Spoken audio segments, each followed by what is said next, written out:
오늘은 오순절 후 첫 번째 주일이고요, 삼위일체 주일로 지키고 있습니다.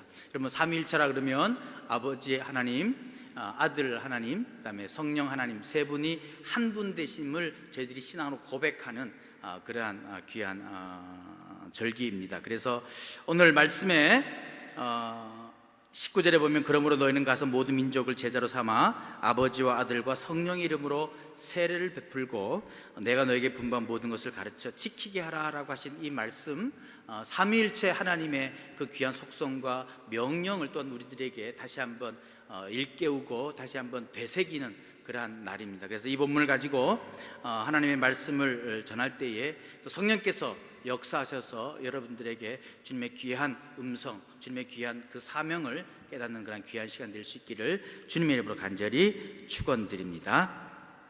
주님께서 부활하셨습니다. 오늘 읽은 본문 앞에 보면 주님께서 부활하신 내용, 그 부활의 능력이 자세하게 설명이 되어 있습니다. 안식일이 지난 다음 날 두 명의 여인이 예수님이 묻힌 무덤에 올라갑니다. 예수님의 시신에 향료라도 바를까 하여서 올라가는데 갑자기 땅에 지진이 일어나고 천사들이 내려옵니다. 그래서 무덤을 막고 있던 큰 돌이 굴러가고요, 그것을 본 놀란 경비병들은 또 도망을 가고 결국 무덤에 보니까 텅 비어있는 그런 무덤을 발견하게 됩니다. 여인들은 떨리는 마음으로 무덤 안으로 들어갑니다. 무슨 일이 벌어졌는지 몰라서 놀라고 겁에 질린 채 서 있는데, 그때 천사가 와서 예수님께서 부활하셨다, 여기에 계시지 않는다라고 하는 그런 부활의 소식을 전해 줍니다. 그리고는 예수께서 부탁하신 갈릴리로 가서 다시 만나자, 너희들이 갈릴리로 먼저 가라라고, 갈릴리로 가라고 하는 그런 메신저의 그런 사명을 받게 됩니다. 여인들은 놀람과 기쁨으로 다시 집으로 가는 도중에 부활하신 예수님이 다시 나타나십니다. 그리고 다시 한번 제자들에게 전할 말을 확증해 주십니다. 도망간 로마 군인들처럼 급하게 여인들은 그 예수님을 만난 그 기쁨, 놀람, 그 감격을 가지고 얼른 제자들이 묵고있던 숙소로 달려갑니다. 이른 아침에 자고 있던 제자들을 깨웁니다. 그리고 숨을 몰아쉬면서 차근차근 천사와 예수께서 부탁한 그 말씀을 다시 전합니다. 메시지를 전합니다. 비몽사몽간에 제자들은 그 여인들의 말을 들었습니다. 아마 잠결에 그것을 들었기 때문에 이것이 꿈인가 생시인가, 정말 이것이 사실인가 아닌가 몰랐을 수도 있었을 것입니다. 잠결에 예수님이 살아나셨다는 이야기를 들었으니까 그것이 이해가 되겠습니까? 보통 일어난 일이 아니지 않습니까? 어떻게 사람이 죽었다가 다시 살아난단 말입니까? 그래서 제자들은 비몽사몽간이었고 또 의심했고 그것을 믿지 않았을 것입니다. 그런데 너희들은 갈릴리로 가서 예수님을 만나라고 한 그 말씀을 들었기에 그들은 갈릴리로 가야만 했습니다. 왜? 그 사실을, 부활하신 예수님을 확인하기 위해서라도 갈릴리로 가야만 했던 것입니다. 지시한 산으로 가고 있는 제자들, 아직 부활하신 예수님을 보지도 못했습니다. 그들은 지진이나 천사들의 강림도 보지 못했습니다. 여인들이 들려준 이야기, 어떻게 보면 여인들의 이야기는 믿을 수가 없잖아요. 여인들의 말은요, 증인으로서 효력도 없습니다. 그런데 여자들이 예수님이 살아나셨고 갈릴리에서 만나겠다라고 하니까 이것을 믿어야 되는지 말아야 되는지도 몰랐습니다. 더군다나요, 예수님께서 3일 만에 부활하신다는 그 흉흉한 소문이 온 로마 시내를 덮었습니다. 왜요? 예루살렘 시내를 덮었습니다. 예수님의 그 시체가 없어지고 제자들이 훔쳐가지고 예수님이 살아나셨다라고 흉흉한 소문을 벌거리라고 하는 그 소문까지 있었습니다. 여인들의 증언, 하지만 제자들은 그 사실을 확인해야만 했습니다. 그래서 그들은 예수님께서 말씀하신 대로 갈릴리로 가야만 했던 것입니다. 이런 상황에서 길을 가고 있는 그 제자들의 모습을, 제자들의 생각을 한번 상상해 볼 수 있기를 바랍니다. 지금 제자들의 마음이 어땠을까요? 3년 동안 예수님과 함께 있었고 예수님께서 고난당하시고 3일 만에 부활하신다는 그 얘기를 들었지만 실제적으로 눈으로 보지 못했습니다. 근데 주님께서 갈릴리에서 만나자라고 하니까 그 길을 가야만 했던 것이죠. 지금 여자들은 여인들의 말이 사실인지 알지도 못한 채 그저 그 증언에 의존해서 예수님이 오라고 했다고 하는 그 말씀에 의지해서 알 수 없는 미래를 향해 길을 떠나고 있는 것입니다. 마치 하나님의 부르심을 받았지만 어디로 가야 할지 모른 채 친척과 아비의 집을 떠난 아브라함의 길처럼 말입니다. 그렇게 길을 가다 보니까 어느덧 제자들은 약속 장소에 주님께서 만나시고자 하는 갈릴리 그 어떤 산에 도달하게 되었던 것입니다. 그리고 그곳에서 자신들의 눈으로 진짜 예수님을 만납니다. 부활하신 예수님, 살아계신 하나님, 십자가를 이기시고 사망을 정복하신 예수님을 만나는 것입니다. 자, 마음에 의심도 갖고 또 그게 긴가 민가 하면서 갔습니다. 그런데 진짜 예수님을 만났습니다. 살아계신 하나님을 보았습니다. 그러면 그들의 반응이 어떠하겠습니까? 감격하고 춤추고 환상 지르면서 환손으로 지르면서 주님을 만나야 하지 않겠습니까? 경배해야 되지 않겠습니까? 예배해야 되지 않겠습니까? 그런데 오늘 말씀에 보니까 좀 이상해요. 17절 보십시오. 예수를 배웁고 경배하나 아직도 의심하는 사람들이 있더라라고 되어 있습니다. 그들 중에는 여전히 의심하고 모호한 반응을 가진 사람들이 있었다라고 하는 것입니다. 어떤 이들은 예배했지만 다른 이들은 여전히 의심합니다. 동일한 그룹에서 예배와 의심, 헌신과 망설임이 섞여져 나오는 것입니다. 그들이 누구입니까? 예수님과 3년 동안 함께 했던 제자들입니다. 예수님부터 직접 내가 살아날 것이다 라고 하신 그 예언의 말씀을 들었던 사람들입니다. 그런데 직접 눈으로 보고도 그들에게는요, 의심하는 사람들도 있었고 경배하는 사람들도 있었다라고 하는 것입니다. 어떻게 이럴 수 있겠습니까? 부활하신 주님을 만났는데도 의심과 망설임이 있다니 말입니까? 우리 종종 그러잖아요. 정말 진짜 예수님이 내 눈앞에 나타나기만 하면 나는 철석같이 믿겠다라고 얘기합니다. 주님을 만나서 손 한번 잡아볼 수 있다면 나는 모든 거 다 늙고 예수님을 믿겠습니다. 아프리카까지도 가겠습니다라고 합니다. 그런데 안 나타나시는 거예요. 그래서 못 가고 있는 거예요. 제가 지금 아프리카로요. 그런데 살아계신 주님이 바로 눈앞에 있는데도 그들은요, 의심하고 있었다라고 하는 것입니다. 어쩌면 너무 충격받았는지 몰라요. 그렇죠? 부활이라고 하는 한 번도 듣도 보도 못한 부활이라고, 죽었다가 다시 살아났다는 그 사건을 경험했기 때문에 너무 충격이 띵 해가지고요, 아직 믿지 못했는지도 모르겠습니다. 아니면 보다 분명한 확실한 증거를 원하는 이들이 있었는지도 모르겠습니다. 어떻게 이런 일이 있을 수 있었는지 설명을 듣기 원하는 이들도 있었을 것입니다. 아무튼 그들은 지금 모두 살아계신 예수 그리스도의 그 모습 그대로 지금 만나고 있는 것입니다. 하지만 여전히 믿음과 의심이 뒤섞인 반응을 갖고 있다라고 하는 것입니다. 여러분, 믿음과 의심이 뒤섞인 반응, 그들만의 이야기가 아닙니다. 바로 오늘 우리들의 모습인 것입니다. 분명한 팩트도 분명하고요, 내가 안 믿기 시작하면요, 안 보기 시작하면요, 믿어지지가 않는 거예요. 그래서 모든 거 의심하잖아요. 여러분 잘 아시죠? 한국에서 그 힙합 가수로 활동했던 타블로라고 하는 그 사건 여러분 잘 아시죠? 이 타블로가 좋은 대학 나왔고요, 뭐 영어도 유창하고, 그다음에 주관이 뚜렷해가지고요, 이 세상을 바라보는 그 눈이 아주 정확합니다. 그래서 그것을 노래로 표현하고 젊은 사람들에게 많이 감동을 주었고요. 또 이 타블로 자체도요, 아주 믿음이 좋은 그런 신앙인입니다. 근데요, 미국의 유명한 대학을 그것도 짧은 시간에 졸업을 했는데 그 사람이 한국말도 잘하고 한국에 와서 노래를 부르는데 작곡도 잘하고 못하는 게 없는 거예요. 야, 세상에 그런 사람이 다 있어요? 난 그런 거 보면 시기와 질투 막 이런 게 나잖아요. 괜히 배가 아프잖아요.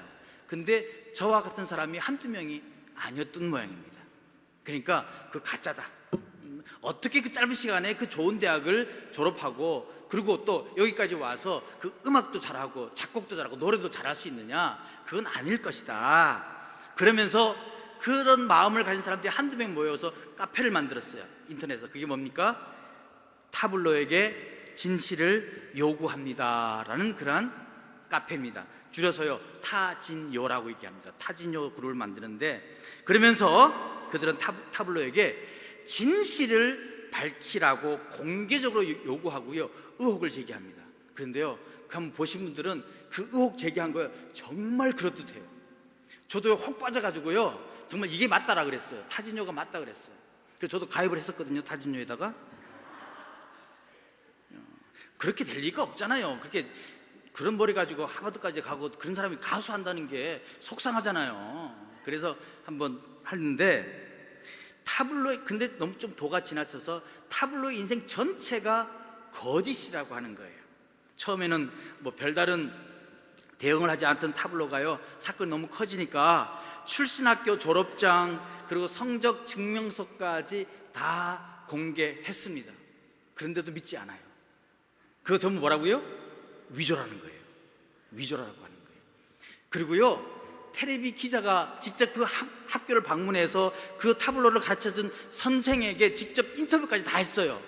정말 수업 들었다고, 이 학교 졸업했다라고. 그까지 다 나왔는데도 불구하고요 그것도 짜고 친 고스톱이래요. 그것도 짜고 친 고스톱이라는 거예요. 증거가 분명한데도요 믿지를 않는 거예요. 아니요, 믿기를 거부하는 거예요. 분명한 사실임에도 불구하고 거부한다라고 하는 거예요. 더 많은 증거와 자료를 요구했고요 타블로는 보여줬지만 돌아온 것은 생떼와 고집, 심지어 비난뿐이었습니다. 결국 법원에서 판결로 그 사건이 마무리 지었습니다. 타블로가 맞다라고 하는 거예요. 진실이다라고 하는 거예요.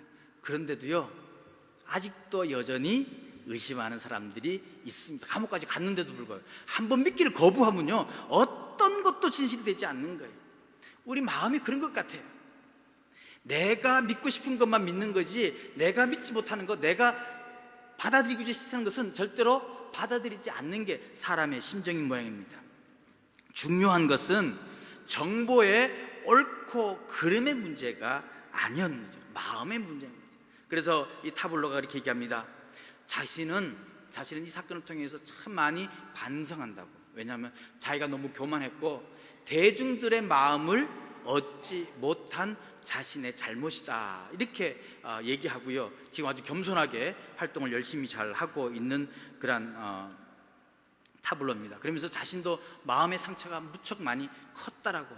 정말 사람들의 마음을 얻는 것이 정보의 옳고 그름, 자기 자신이 뭐 잘나고 못나고 중요한 게 아니라 마음이 중요한 것이구나, 그것을 깨달았다라고 이렇게 얘기합니다. 여러분, 예수님도 분명히 본인이 부활해서 앞에 섰는데도 제자들이 믿지 못하는 그 마음을 모르셨을까요? 충분히 아셨을 것입니다. 근데 중요한 것은 마음이 중요하다는 것을 예수님은 아셨을 것입니다. 더 많은 정보를 요구하고 설명을 요구하며 어떻게 이런 일이 가능한지 묻는 제자들도 있었을 것입니다. 그러나 예수님은 그들을 설득시키려 하지 않으셨습니다. 그들에게 더 많은 객관적인 사실을 주시지도 않으셨습니다. 오히려 그들을 믿고 그들에게 사명을 허락하셨습니다. 그것이 오늘 본문의 말씀입니다. 오히려 의심하는 이들을 포함하여 모든 제자들에게 사역을 맡기셨습니다. 100% 확실히 믿는 제자들도 감당하기 어려운 그 하나님 나라의 사역을 주님은 모든 자들에게 맡기신 것입니다. 믿든지 의심하든지 맡기셨습니다. 제대로 할 수 있는 제자들을 출연해야 하지 않겠습니까? 그래야 더욱 효과적으로 복음을 전하지 않겠습니까? 하나님 나라를 확장시키지 않겠습니까? 근데 주님은 그러지 않으셨어요. 의심하는 자들에게도 같은 지상 명령을 허락하셨습니다. 믿음이 부족하다고, 아니 나는 가진 것이 없다라고, 나는 아직도 헌신되지 않았다라고 주저앉는, 뒤로 빼는 그 사람들에게도 주님께서는 동일하게 귀한 명령을 주셨다라고 하는 사실입니다. 경배하는 자들에게만 주어지는 명령이 아니라 아직은 믿음이 부족하고 의심도 여전하고 준비되지 아니한 사람인데 주님의 명령은 주어졌습니다. 부활하신 주님을 목격하고 부활하신 주님이 자기들 앞에 나타나셨는데도 아직도 의심하는 자들에게 똑같은 명령, 똑같은 사명, 똑같은 그 사역을 허락하셨다라고 하는 사실입니다. 여러분, 주님은요 사람들을 차별하지 않으세요. 주님을 예수를 구주로 고백한 모든 자들에게는 그들에게 믿음이 적든 크든 잘났든 못났든 신분의 고하를 상관없이 그들에게는 한 영혼을 구원하라고 하는 그 귀한 명령이 누구에게나 주어졌다는 사실입니다. 여러분, 우리가 능력이 있어서 주일학교 교사하는 것 아니잖아요. 내가 목소리가 좋아서 청가대 하는 것도 아니잖아요. 하나님께 헌신하는 그 마음을 드리려고 하나님께서 우리에게 맡기신 그 사명을 감당하는 것입니다. 그러므로 교사로, 구역장으로, 주차요원으로 여러 가지 교회 일을 감당하는 것, 우리가 능력이 있어서 하는 것 아닙니다. 잘나서 하는 것 아닙니다. 주님께서 우리에게 맡기셨기 때문에 그 일을 감당하는 것 뿐이다라고 하는 것입니다.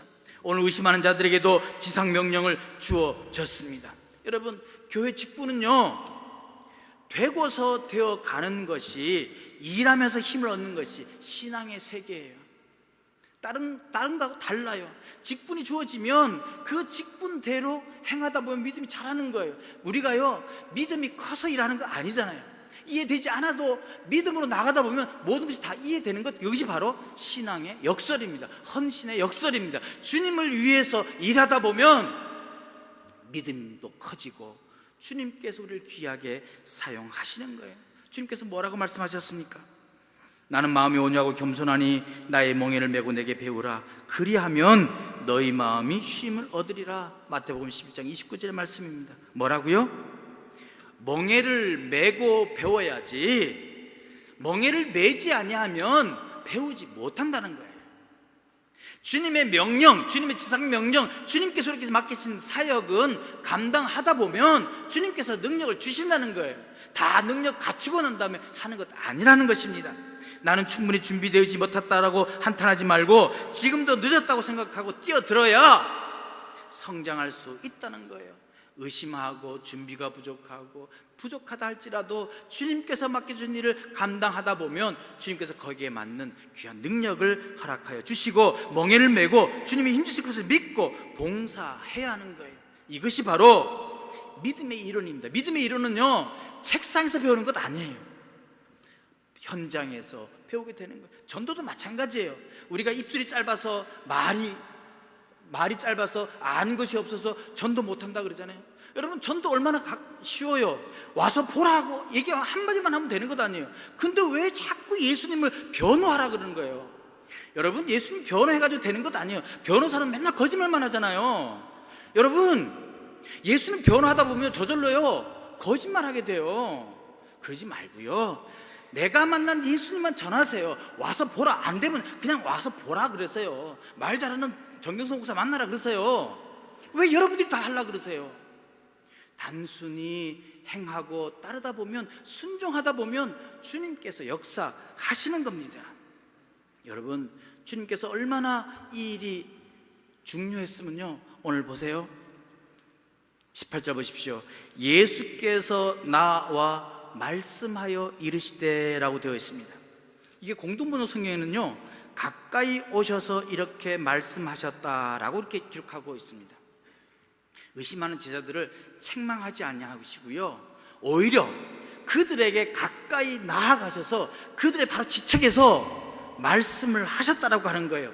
가까이 오셔서 이렇게 말씀하셨다. 너무나도 중요한 말씀이기 때문에 친근하고도 진지한 자세로 가까이 다가와서, 혹시나 멀리서 얘기하면 못 들었다고 핑계할까봐 주님께서는 친히 다가가셔서 의심하는 자들에게도 주님께서 말씀해 주고 있는 것입니다. 너희들 아니면 누구에게도 부탁할 수 없는 말씀이기에 너만이 일을 할 수 있다라고 제자들 한 사람 한 사람 가까이 다가가서 그 일을 부탁하시는 거예요. 지금도 여러분들에게 주님께서 가까이 다가가셔서 이 일은 다른 사람들이 하는 것이 아니다, 바로 너가 하는 것이다, 너희들이 하는 것이다 라고 진지하고 가까이 말씀해 주고 있는 것입니다. 예수님은 그들을 설득하거나 확실한 증거를 보여주려고 하시지 않으셨습니다.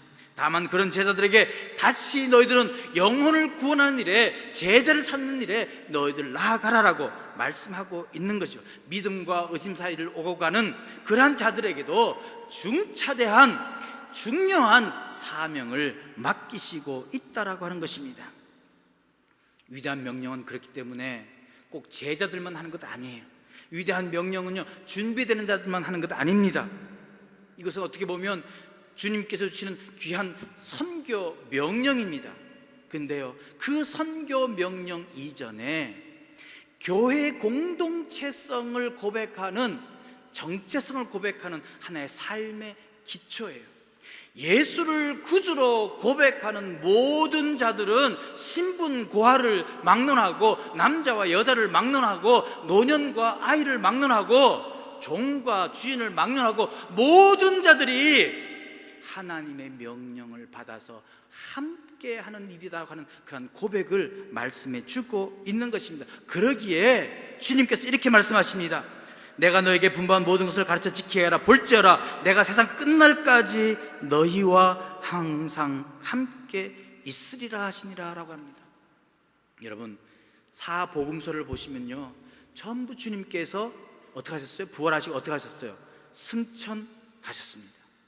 근데 마태복음만 유일하게요, 예수님은 승천하지 않으셨어요. 승천하지 않으시고 어떻게 하셨어요? 우리와 세상 끝날까지 함께 하겠다라고 말씀해 주고 있습니다. 지금 주님은요, 예수님은 하늘에 올라가신 것이 아니라 우리와 함께 하신다라고 마태복음 기자는 우리들에게 말씀해 주고 있습니다. 왜? 우리는 공동체이기 때문입니다. 우리는 함께 이 일을 감당해야 되기 때문에 우리가 힘들고 어릴 때마다 주님께서 도와주시겠다라고 하신 그런 약속의 말씀입니다. 오늘 3일째 주일입니다. 아버지와 아들과 성령이 하나 되어서 연합되어 함께 거하듯이 오늘 예수를 구주로 고백하고 귀한 믿음의 사명을 감당한 그 맡은 우리들은 주님과 함께 하나 되어 이 일을 감당하라라고 오늘 본문을 통해서 주님께서 우리에게 명령해 주시고 계시는 것입니다. 예수님은 믿지 못한 자들을 믿고 맡기셨습니다. 여전히 의심하는 자들에게 사역을 주시고 축복하시고 하나님 나라 동력자로 세우셨습니다. 그렇게 예수님은 제자들을 하나님 나라 일꾼으로 파송하셨습니다. 이제 문제는 우리에게 있는 거예요. 우리가 잘나고 못나고를 구분하지 않으시고 가까이 다가오셔서 진지하게 다가오셔서 너희가 의심하는 것 안다. 그러나 그건 중요한 것이 아니다. 너가 나의 제자고 너가 하나님 나라 백성이고 너가 나를 믿기로 했으니까 나는 너에게 믿고 맡긴다라고 우리에게 사역을 주셨다라고 하는 사실입니다. 예수님은 무엇보다도 정보와 사실이 중요한 것이 아니라 마음을 얻는 것이 중요하다는 사실을 아셨기 때문에 주님께서는 말씀해 주신 것입니다. 여러분, 이것이 제자도입니다. 제자도는 그런 것입니다. 미래를 알지 못한 채 여행을 떠나는 것, 100% 확신을 가는 것이 아니라 의심과 확신이 함께 하는 길입니다. 제자들은 확실함과 명쾌함으로 내딛는 길이 아니라 불확실함과 모호함으로 내딛는 길입니다. 그렇게 모호함으로 내딛는 발걸음에 제자들은 혼자가 아니라 예수님과 함께하는 것이고 교회 공동체가 함께 세우고 함께 울고 함께 웃는 삶을 경험했기에 여기까지 주의 복음이 전해지게 된 것입니다. 여러분, 복음은 객관적인 사실과 설명과 설득이 전부일 수 없습니다. 하지만 삶으로 경험된 복음은 절대 부인할 수 없습니다. 저 사람을 통해서 예수 그리스도가 드러나고 사랑이 드러나고 평화가 드러난다면 분명히 하나님이 살아계신 것이 증거된다는 말입니다.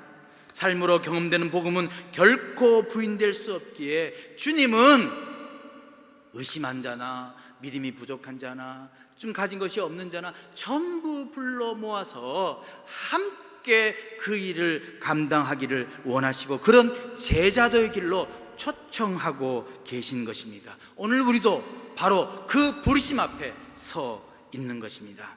여러분, 삶으로 배운 것만 남는다고 합니다.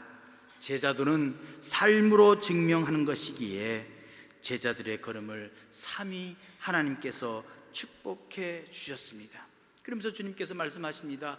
가르쳐 지키게 하라 하겠습니다. 근데 이게 원문에 보면요, 공동번역 성경이 훨씬 더 번역을 잘했는데 가르쳐 지키는 게 아니라 지킬 때까지 가르치라라고 그렇게 원문은 되어 있습니다.